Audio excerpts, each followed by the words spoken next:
Olá, o Justiça Cidadã, um programa do Judiciário Maranhense, em parceria com a TV Assembleia, começa agora.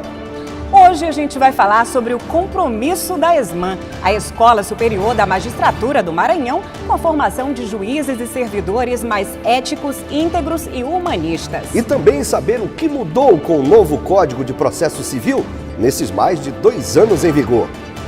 Veja os destaques desta edição.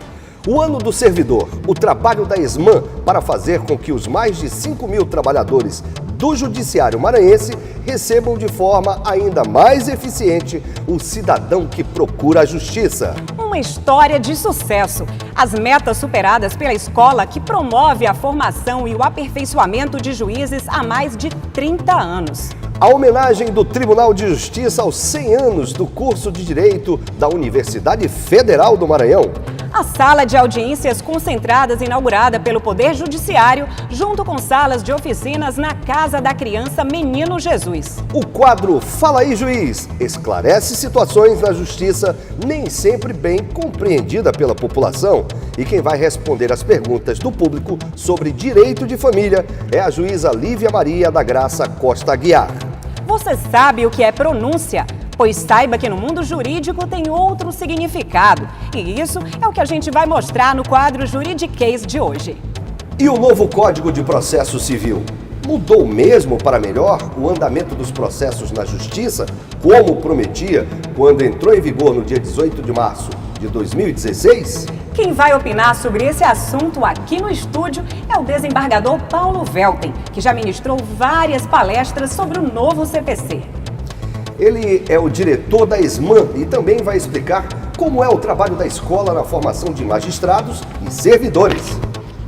E quem vai nos acompanhar nessa entrevista com o desembargador é a jornalista Irma Ellen. Tudo isso a partir de agora no Justiça Cidadã.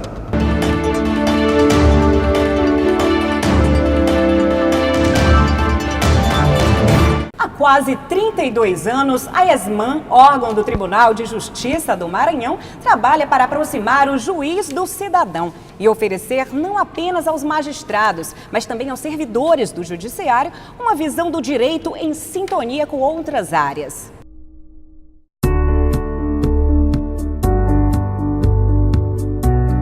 A Escola Superior da Magistratura do Estado do Maranhão foi fundada em 12 de novembro de 1986 pelo desembargador José Joaquim Ramos Filgueira. Há mais de 30 anos, a Escola Judicial cumpre a missão de promover a formação continuada e o aperfeiçoamento da magistratura maranhense. As atividades são planejadas com foco na formação de um novo perfil de juiz, mais humano, próximo do jurisdicionado, qualificado para enfrentar os constantes desafios e mudanças sociais. Todo o trabalho é direcionado ao modelo pedagógico interdisciplinar, capaz de oferecer tanto ao juiz como ao servidor do judiciário uma visão integrada do direito com as demais ciências humanas e os avanços sociais. A ESMAM mantém calendários planejados para que juízes e servidores possam organizar com antecedência a participação nas formações sem interferência nas atividades jurisdicionais. Por meio de pesquisas organizadas pelos núcleos de estudos avançados e contínuos, é feito o levantamento dos cursos de maior interesse. O mesmo ocorre em relação à Diretoria de Recursos Humanos do Tribunal de Justiça e os servidores. A escola incentiva ainda a pesquisa e o debate de temas jurídicos relevantes, colabora para o desenvolvimento da ciência do direito, o aperfeiçoamento na elaboração, interpretação e aplicação das leis, bem como a efetivação da justiça. Atualmente, a ESMAM é dirigida pelos desembargadores Paulo Welten Pereira e José de Ribamar Castro. A nova gestão impulsionou a implantação de inúmeros cursos de formação continuada, com credenciamento da Escola Nacional de Formação e Aperfeiçoamento da Magistratura, a Infam, além da ampliação das vagas para servidores, implantação de pós-graduação e convênios com instituições nacionais e internacionais, como a histórica Universidade de Girona, na Espanha, contratada para a realização de mestrado destinado exclusivamente aos magistrados maranhenses. Outra inovação é o plano de identidade visual da ESMAN, com a criação de nova marca idealizada para difundir e aprimorar a comunicação institucional. O novo símbolo da escola tem como elementos principais a balança e o livro, que representam a justiça e o conhecimento.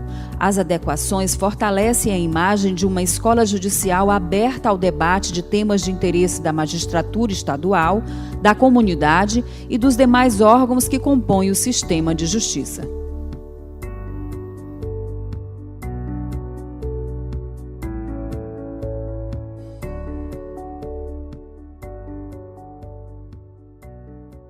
A atual diretoria da Escola Superior da Magistratura do Maranhão tomou posse no dia 17 de fevereiro de 2017. No ano passado, o relatório da escola registrou 145 atividades entre cursos, palestras e seminários jurídicos. Ao todo, foram ofertadas 6.062 vagas, o que resultou em 2.598 horas de aulas ministradas por 195 formadores locais e de renome nacional. O principal avanço foi na oferta de cursos para magistrados, com 1.915 vagas distribuídas em 45 cursos diferenciados. A escola ampliou de 45 para 139 a quantidade de horas-aulas por magistrado, o triplo do que é recomendado pela Infam, a Escola Nacional de Formação e Aperfeiçoamento de Magistrados. Pois é, Amanda. Olha, e ainda fechou o ano passado com 2.045 servidores capacitados em 75 cursos. Será que vai ser possível manter esse ritmo agora em 2018? Para responder, aliás, essa pergunta, eu entrevisto agora o desembargador Paulo Velter. Seja bem-vindo, desembargador. É um prazer todo meu, Eider, Amanda e a Irma. A satisfação de estar aqui com vocês no programa Justiça Cidadã, falando para o nosso público telespectador. Vai ser possível, então, a gente manter esse ritmo? Olha, a expectativa nossa é grande, né? A ESMAN hoje tem um corpo de servidores altamente qualificado, então esse corpo hoje está totalmente comprometido e voltado para essa missão que é de criar competências, né? Criar competências na formação de juízes e na capacitação de servidores. É importante se dizer para o público que a Escola Superior da Magistratura, em que pese ter esse nome em apelo à tradição, ela na verdade não é uma escola voltada apenas para a formação de juízes. A partir da emenda constitucional número 45 de 2004, ela tem ampliado as suas funções, já que ela agora também é responsável pela capacitação de servidores do Poder Judiciário. Então, na verdade, é a Escola Judicial do Maranhão que qualifica o seu corpo de servidores de um modo geral, juízes e servidores. Desembargador Velter, o senhor definiu esse ano de 2018 como o ano do servidor. Quais são os principais planos voltados para os servidores e também para os juízes? Nós temos novidades importantes, né? Temos feito, além da programação normal, que já foi divulgada desde dezembro do ano passado, então hoje o nosso público ele tem como se preparar e se organizar para fazer esses cursos de capacitação, e nós estamos trazendo aí uma novidade muito grande em EAD. O ensino à distância hoje, vamos dizer assim, é a nossa menina dos olhos, né? A gente sabe que o Maranhão, pelas suas dimensões geográficas, ele precisa de uma interação maior, né? De uma facilitação nessa comunicação com o seu corpo de servidores. E o servidor que está lá no interior, muitas vezes distante, e que tem dificuldade de se deslocar para a capital, ele é melhor atendido nesses cursos que são feitos por meio dessa nova metodologia, uma metodologia moderna, de ensino à distância, né? Que hoje é curioso também pontuar a contratação de um curso, a preparação de um curso, contratação de professores, quando se faz no ensino presencial, fica em média 50% mais cara que a contratação e a formatação de um curso em EAD. E nada obstante isso, o curso em EAD ele alcança um público muito maior. Então nós temos o quê? Um curso que ele é menos custoso, mais barato, portanto, e que alcança um público muito maior. Portanto, você tem aí um quadro de economia aliada com eficiência, né? Com certeza, o poder, né, da tecnologia, das mídias sociais. Sim, que a gente tem que aproveitar, né? Está aproximando também. Sim, sem dúvida. O cidadão que está lá do outro sem lado. Sem dúvida nenhuma. Desembargador, são 20 cursos, né, de formação continuada para magistrados. credenciados junto à Escola Nacional, né? Qual a importância disso? Quais os temas que estão sendo mais abordados junto à magistratura? E quanto aos servidores, como é que é feito esse credenciamento? Maravilha, olha, muito boa pergunta da Irma. O credenciamento de cursos é também uma novidade na realidade da Escola Superior da Magistratura. Desde a gestão do desembargador Jamil, que foi o meu colega antecessor, na época eu era o seu vice-diretor, a gente se preocupou muito com a questão da preparação dos projetos de curso.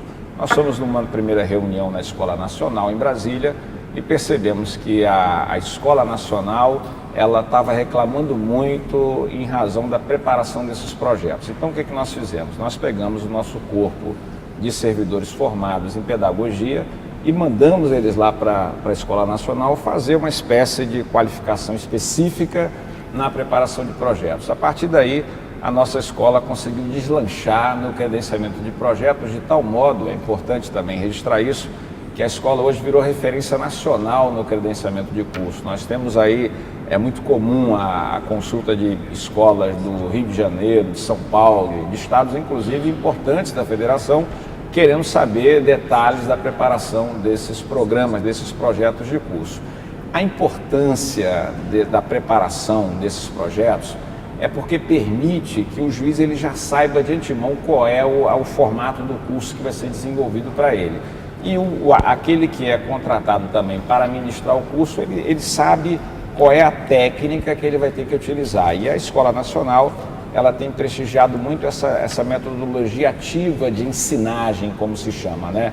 Portanto, o formador da Escola da Magistratura, aquele que vai trabalhar com a formação de juízes, ele tem que ter um quê a mais, alguma qualificação a mais, já que não se trata mais apenas daquele modelo tradicional de ensino, né? Além do ensino, ele também tem que implementar, acrescentar atividades práticas que são muito importantes para o contexto da magistratura atual. No que diz respeito a servidores, não há essa mesma necessidade. A Escola Nacional é a Escola Nacional de Formação e Aperfeiçoamento de Magistrados, mas a gente ainda assim tem a preocupação de fazer uma espécie de mini projeto para que tenha o mesmo efeito, para que os servidores saibam, vamos dizer assim, com maior expertise qual é o curso que vai ser oferecido e aquele que é contratado para capacitar o servidor também saiba dessas metodologias ativas que ele tem que introduzir nos novos cursos. Daqui a pouco a gente continua essa conversa aqui.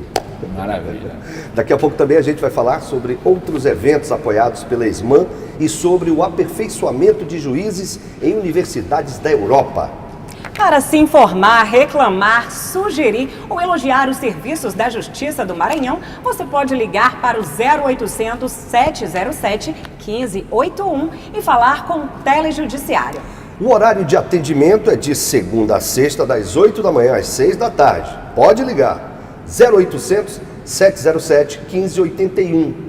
A ligação é gratuita. Depois do intervalo tem o quadro Fala aí, Juiz, com a juíza Lívia Maria da Graça Costa Aguiar, para esclarecer situações sobre o direito de família. E a homenagem do Tribunal de Justiça à Universidade Federal do Maranhão pelos 100 anos do curso de Direito.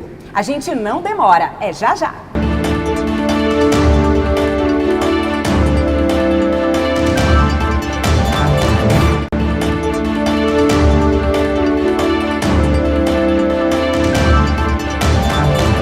Estamos de volta com o Justiça Cidadã, um programa produzido pelo Judiciário do Maranhão em parceria com a TV Assembleia.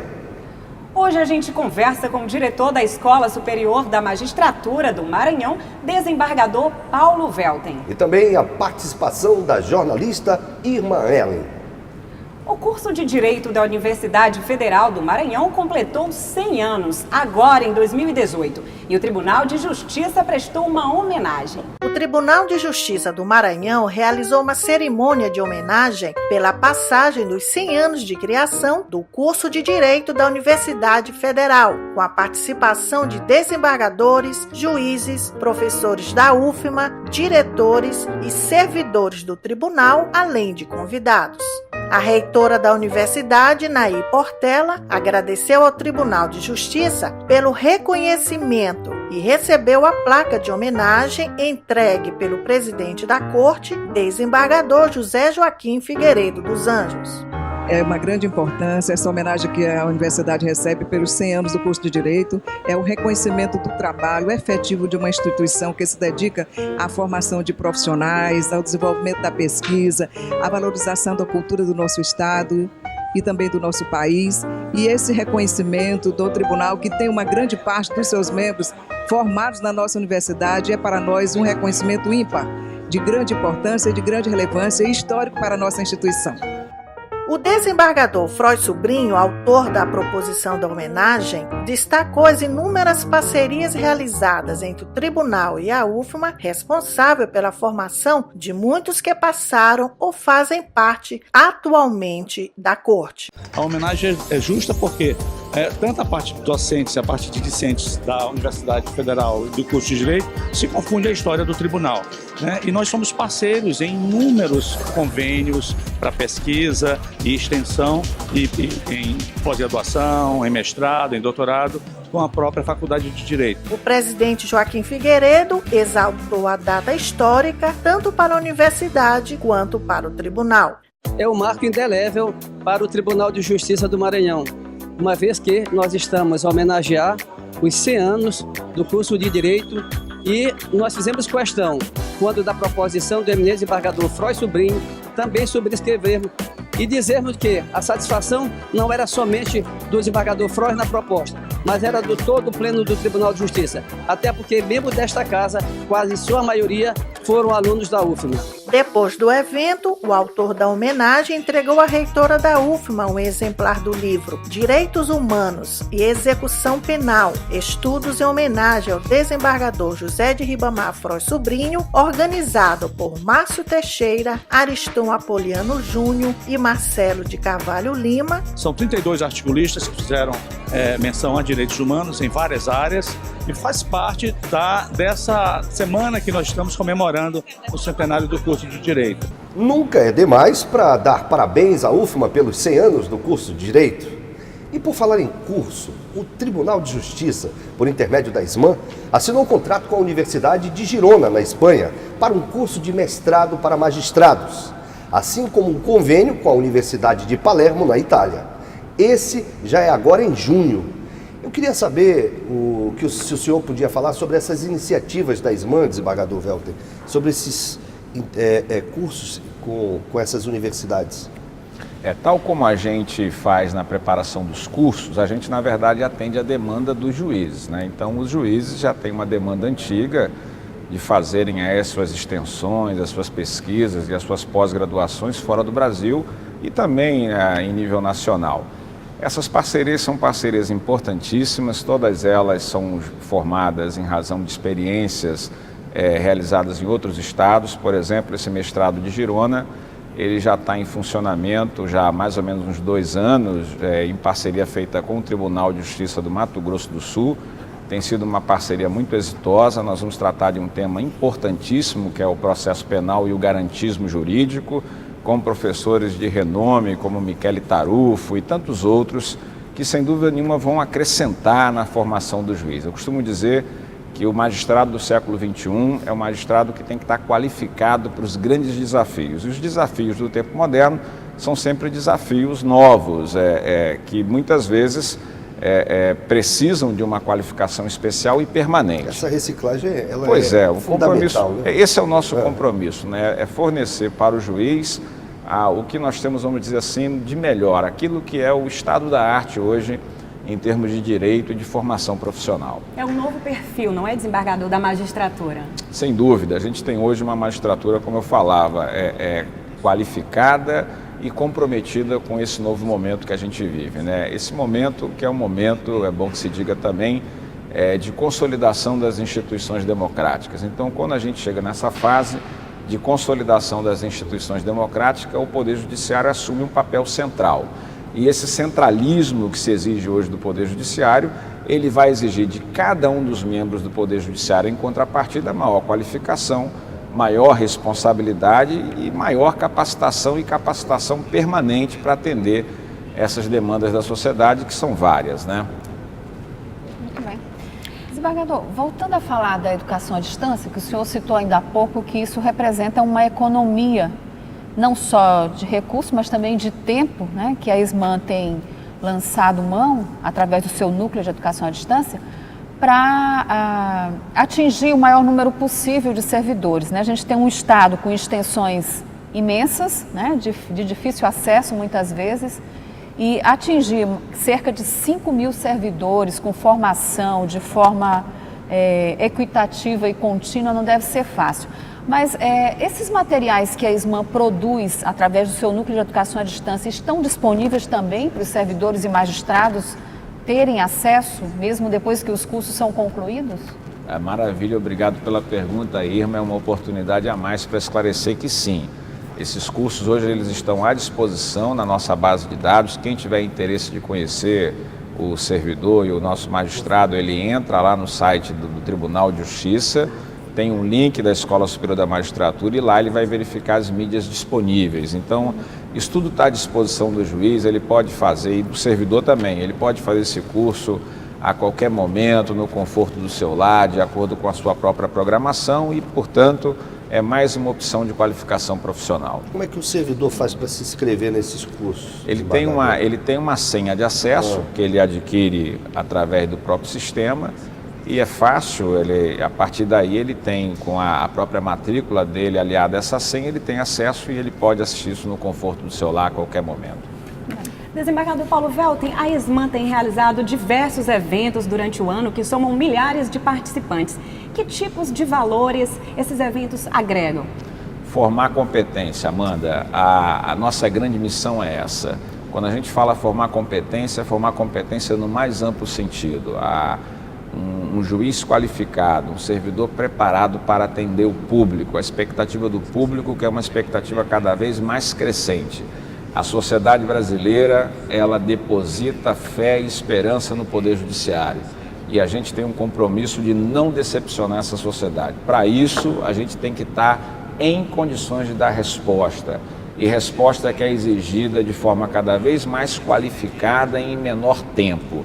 Então, quando a gente fala em formar competência, é ter um juiz, é ter um servidor ágil na resposta, né? Capaz de dar aquela resposta no tempo em que a sociedade espera e a melhor resposta possível. Que, aliás, é um próprio projeto também no Tribunal de Justiça, da Diretoria de Recursos Humanos, que está trabalhando nesse sentido. É muito importante que a sociedade compreenda, Amanda, que a escola, ela não tem um desenvolvimento estanque, ela trabalha formando competências em parceria com todo o sistema de justiça e notadamente com o Poder Judiciário e com o Tribunal de Justiça. E é por isso que se diz que é uma escola judicial, né?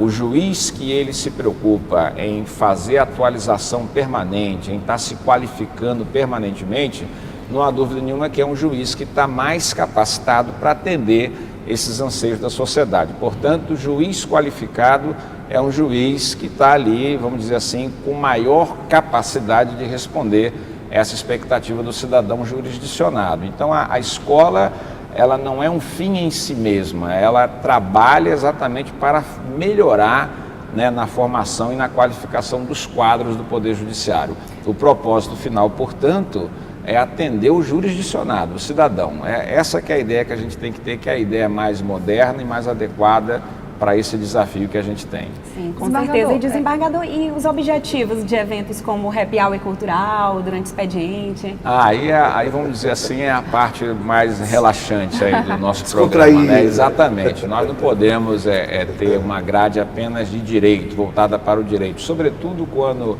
os desafios da vida moderna, eles são desafios interdisciplinares, né? Então é sempre bom que o magistrado tenha a oportunidade também de ir lá na escola ouvir e debater temas dos mais variados assuntos e mais variadas especialidades. Sobretudo também vale destacar que a gente com esses programas, como é o caso desse Happy Hour cultural, né, das nossas jornadas, como durante o expediente, é fazer com que a escola também ela seja um local de encontro, né? Sim. Nós, juízes e servidores, sempre muito atarefados nos nossos afazeres, acabamos muitas vezes nos isolando. Então, quando a gente dá essa oportunidade da gente ter um local de encontro, para debater temas importantes, mas não necessariamente jurídicos, acaba que a gente cria também aí um ambiente propício para a reunião e a troca do diálogo, né? Ok. E a gente dá uma paradinha porque é hora do quadro Fala aí, Juiz. Hoje, quem esclarece situações sobre direito de família é a juíza auxiliar da capital, Lívia Maria da Graça Costa Aguiar. O direito de família é o ramo do direito que trata das normas jurídicas relacionadas com a estrutura, organização e proteção da família. Trata também das relações familiares e das obrigações e direitos decorrentes dessas relações, ou seja, regula e estabelece as normas de convivência familiar. Fala aí, juiz! Eu queria saber, quando um casal se separa, há alguma situação em que é a mulher que paga a pensão para o ex-marido? Janaína, existe sim a possibilidade. Se o caso que o homem comprovar que ele saiu do mercado de trabalho para ficar só com a guarda dos filhos, ou então ficar tomando conta dos afazeres domésticos, ele abriu mão desse mercado laboral dele, ele sim pode ser detentor do direito de pensão. Existe o segundo caso, que também ele pode ter uma doença incapacitante, ele pode não ser incapacitado para o trabalho, dependente econômico da mulher durante o casamento. Se ele conseguir comprovar para a justiça que ele precisa da pensão para se manter, sobreviver após o encerramento do casamento, aí sim ele será detentor também do direito de alimentos. E a terceira opção, que é mais corriqueiro, quando o homem fica com a guarda dos filhos.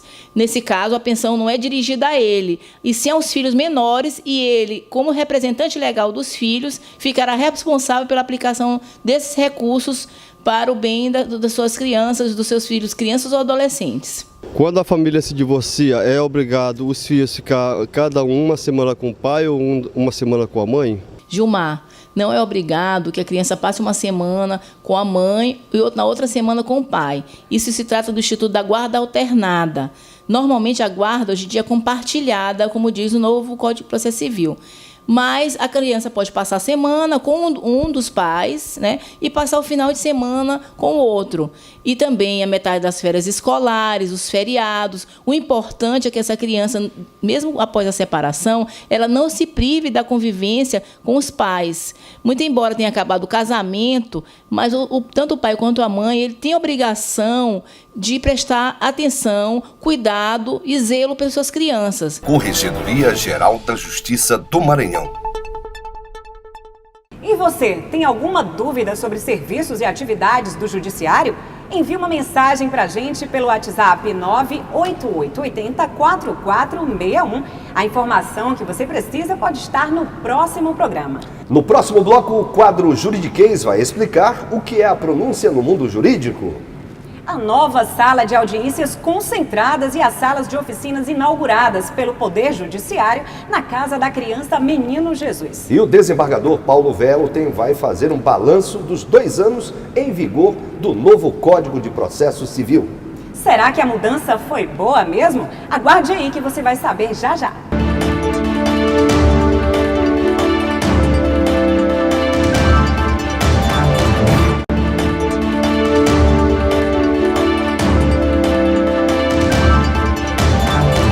Justiça Cidadã, um programa do Poder Judiciário do Maranhão em parceria com a TV Assembleia, já está de volta.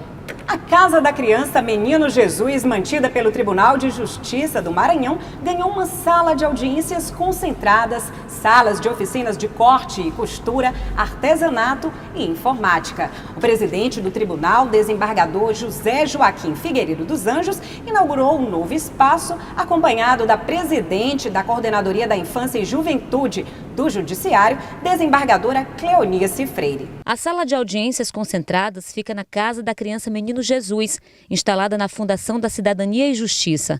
Aqui serão realizadas reavaliações sobre a situação de crianças e adolescentes submetidos à medida protetiva de acolhimento.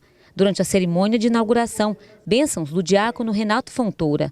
O presidente do Tribunal de Justiça do Maranhão, desembargador José Joaquim, destacou a importância do espaço. Faltava-nos ainda nós inaugurarmos nesta Casa da Criança uma sala de audiência concentrada, que é essa que nós estamos, e mais 2 de ensino profissionalizante para os pais, crianças e adolescentes.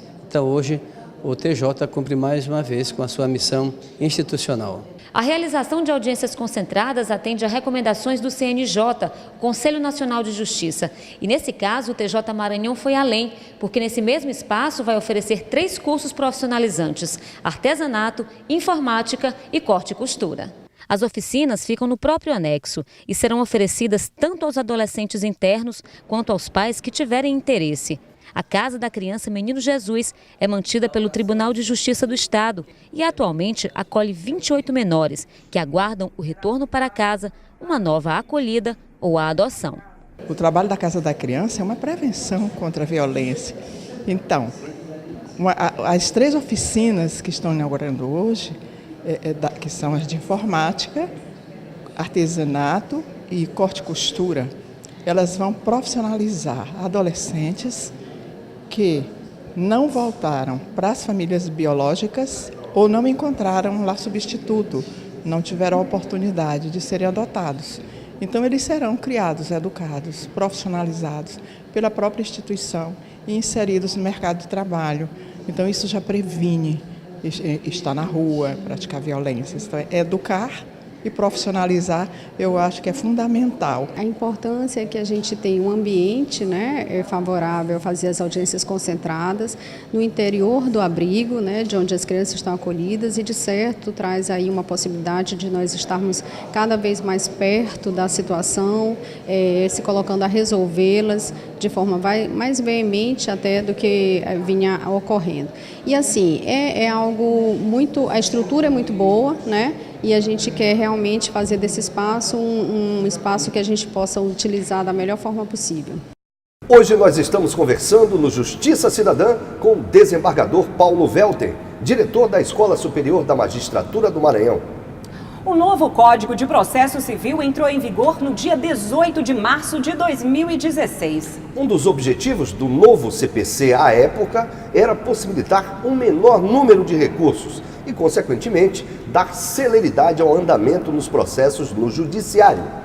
O desembargador Paulo Welter estudou a fundo o código e ministrou várias palestras sobre o tema. O novo CPC vem cumprindo o que prometia nesses 2 anos em que está em vigor, desembargador Paulo Welter?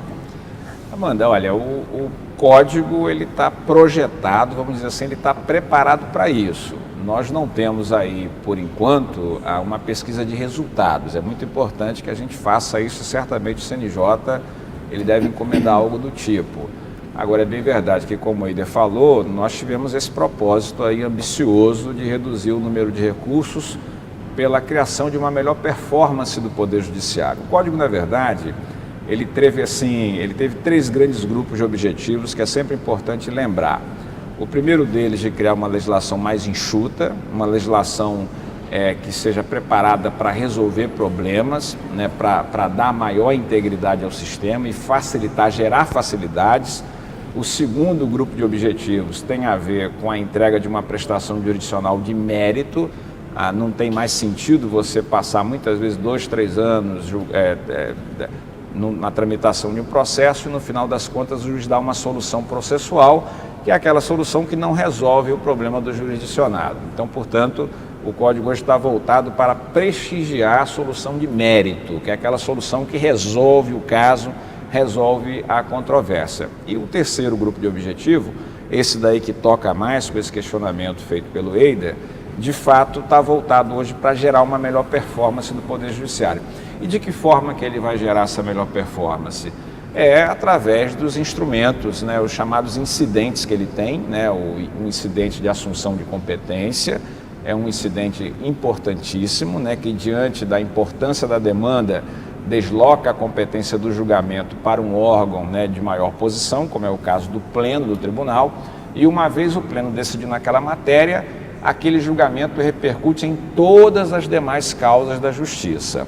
O outro incidente importantíssimo é o IRDR, o Incidente de Resolução de Demandas Repetitivas, que tem também uma contextura muito parecida. A ideia qual é? Havendo múltiplos processos repetidos sobre a mesma matéria, o tribunal, portanto, chama para si, como órgão de cúpula do Poder Judiciário local, a missão de dar uma solução, e essa solução também serve para todos os demais casos. Portanto, o Código ele tem esses instrumentos que são instrumentos, vamos dizer assim, favoráveis à criação de uma decisão que sirva como paradigma para outros casos semelhantes. E, sem dúvida, à medida que o Código consegue, se ele conseguir alcançar esse objetivo, nós vamos ter, o que se espera, uma redução significativa do número de recursos. Portanto, a expectativa é grande. O que é fundamental é que o intérprete, e aí não apenas o nosso juiz, mas também os advogados que formulam as teses, os membros do Ministério Público que também oficiam no processo, eles tenham vamos dizer assim, um conhecimento muito claro, vamos dizer assim, do espírito e desses grupos de objetivos, vamos dizer assim, que justificaram a chegada do novo Código de Processo Civil. Um novo código, para que ele possa ter a eficácia que se espera, ele vai ter que ter um intérprete igualmente qualificado, um intérprete do seu tempo. Nós não podemos ter hoje um juiz interpretando o novo Código de Processo Civil, as regras do novo Código de Processo Civil, um operador do direito de um modo geral, interpretando as novas regras com a cabeça voltada para o passado, olhando no retrovisor, como se ele estivesse interpretando aqui com base no Código de 73. Então, o que se exige, na verdade, é um intérprete atualizado em condições de extrair do Código de Processo Civil aquilo que de melhor ele tem e que é, de fato, um processo mais efetivo, não apenas célere. O Eider falou na celeridade. Alguns doutrinadores entendem que a celeridade nem é um grande objetivo desse código.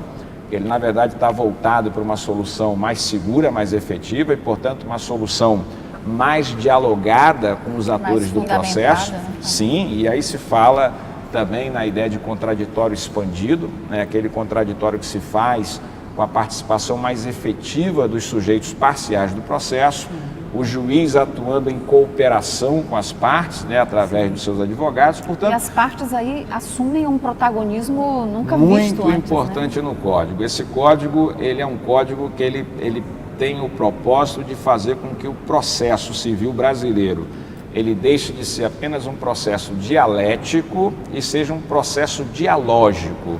Ou seja, como resultado do diálogo judicial que deve existir entre o Estado juiz e aqueles que são sujeitos parciais do processo. O código é bom, ele tem falhas, ele deixou de avançar em pontos importantes. É isso que eu queria lhe perguntar, já houve alguma discussão, algum evento que acontecesse dentro do judiciário para discutir a eficácia desse código? Vários. Na escola da magistratura mesmo, nós estamos fazendo vários desses simpósios, né? Temos aí contratado, chamado para participar de debates, juristas, vamos dizer assim, de grande nomeada, respeitadíssimos no Brasil e até internacionalmente. Dá para adiantar? Os nossos juízes participam efetivamente. Observação que foi feita por eles? Sim, sim. Quando a gente tem esse debate com os membros da academia, a grande vantagem que tem é que nós temos aqueles que muitas vezes têm concepções teóricas da lei e na troca com aqueles que têm a aplicação prática no dia a dia. Então, esse debate acaba sendo um debate muito enriquecedor. Os nossos juízes trazem para a sala de aula, trazem para o ambiente acadêmico aquilo que eles olham na prática no seu dia a dia, né? Olha, essa medida aqui, ela não poderia ser melhor desenvolvida se nós tivéssemos uma lei que tendesse mais para isso. Quando eu falo, por exemplo, de pontos que nós poderemos ter, vamos dizer assim, desenvolvido mais, de forma mais efetiva no novo código. Uma falha que os juízes e os intérpretes, de modo geral, apontam no novo Código de Processo Civil é o fato de nós termos mantido o efeito suspensivo do recurso de apelação como regra, né? À medida em que sai uma sentença e essa sentença tem a sua eficácia contida pela interposição de um recurso, sem dúvida nenhuma a gente acaba desprestigiando o juiz de primeiro grau, que é aquele juiz responsável pela instrução do processo e pelo contato mais direto com a sociedade no momento de proferir a sua sentença.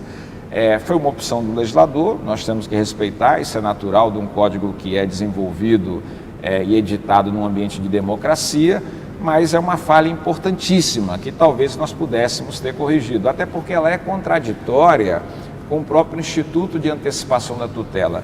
Vejam vocês, o juiz, quando ele antecipa uma tutela, e o que é isso para que o nosso público, o espectador de um modo geral, possa entender?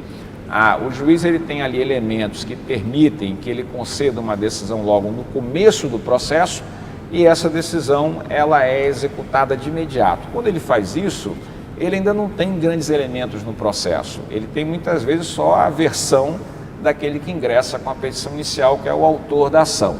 Muito bem, essa decisão ela tem cumprimento imediato. Todavia, aquela decisão que é fruto de uma instrução demorada, onde o juiz já tem mais elementos, ele ouve testemunhas, ele analisa documentos, essa decisão, contudo, ela não tem a sua eficácia imediata, na medida em que essa eficácia pode ser suspensa por meio da interposição de um recurso. Então, são esses pontos contraditórios, né, e paradoxais da nossa lei, mas que certamente a doutrina vai ajudar, a jurisprudência também, a identificar esses pontos e dar sempre aquela interpretação que seja mais adequada para, vamos dizer assim, a efetividade da justiça. O que é importante, isso eu digo sempre, o momento de questionar se a lei é boa ou não é boa já passou. O momento agora é da gente conhecer a lei, debater o que está no novo Código de Processo Civil e tentar extrair dali aquilo que é melhor para o nosso jurisdicionado. Ok. E o quadro Juridiquês traz hoje o significado da pronúncia, não a forma que a gente fala, mas a do mundo jurídico. Veja aí. Juridiquês.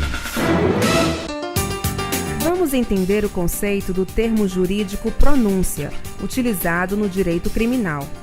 A pronúncia é uma decisão interlocutória, ou seja, quando o juiz decide a questão sem dar uma solução final, que remete os autos ao tribunal do júri, submetendo o acusado a julgamento popular.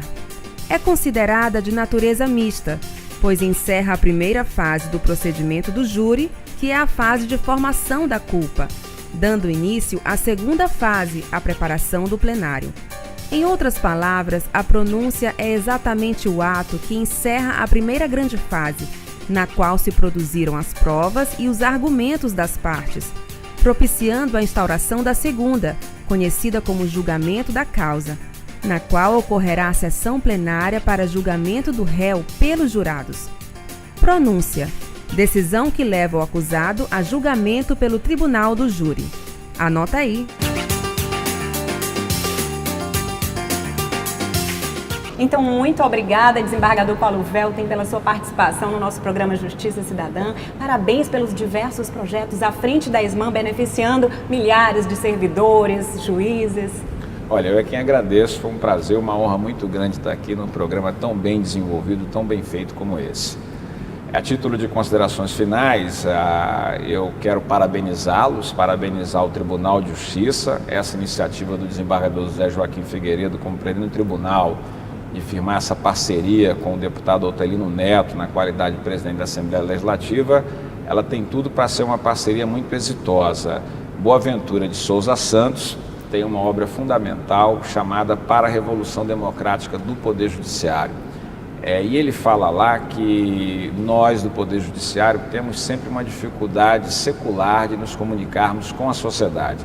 A gente sempre perde uma oportunidade de fazer isso. Então esse programa ele introduz uma nova perspectiva, né? Nós temos aí tudo para fazer uma melhor comunicação possível com a sociedade, mostrar para o cidadão aquilo que é feito no Tribunal de Justiça, aquilo que é feito nas unidades jurisdicionais do primeiro grau e mostrar para o cidadão que nós juízes somos pessoas comuns, pessoas que têm também as suas angústias, que sofrem com as suas aflições do dia a dia, mas que são também pessoas comprometidas, né, em entregar uma prestação jurisdicional adequada, no menor tempo possível, e para isso a gente faz um esforço cotidiano, né, esse esforço que é fruto de comprometimento, que é esforço, vamos dizer assim, é resultado de uma disposição importantíssima de melhorar a cidadania, de fortalecer as instituições da democracia, o que é bom para elevar o patamar civilizatório do nosso Estado, portanto é bom para todo mundo. Ganha todo mundo com esse programa, vocês estão de parabéns também. Maravilha, nós agradecemos em nome da equipe toda que produz esse programa.